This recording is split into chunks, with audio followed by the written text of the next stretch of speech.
మొదటి క్రిస్మస్ ప్రసంగికుడు దేవుని దూత అయిన గాబ్రియేలు.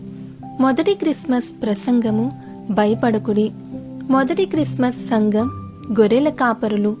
మొదటి క్రిస్మస్ పాట సర్వోన్నతమైన స్థలములలో దేవునికి మహిమయు, ఆయనకిష్టులైన మనుషులకు భూమి మీద సమాధానమును కలుగునుగాకని దేవుని స్తోత్రం చేయుచుండెను. మొదటి క్రిస్మస్ పాటల బృందం దేవుని దూతలు, పరలోక సైన్య సమూహము. మొదటి క్రిస్మస్ బహుమానము కృపగా అనుగ్రహించబడిన యేసుక్రీస్తు. మొదటి క్రిస్మస్ కానుక బంగారము, బోలము, సాంబ్రాణి. క్రిస్మస్ అంటే రక్షకుడు జన్మించినని ఆనందం. క్రిస్మస్ అంటే ఆయన ఎదుట సాగిలపడి పూజించే ఆరాధన. క్రిస్మస్ అంటే లోక రక్షకుని గూర్చి సువార్త ప్రకటన జరుగుట. Download ShareChat.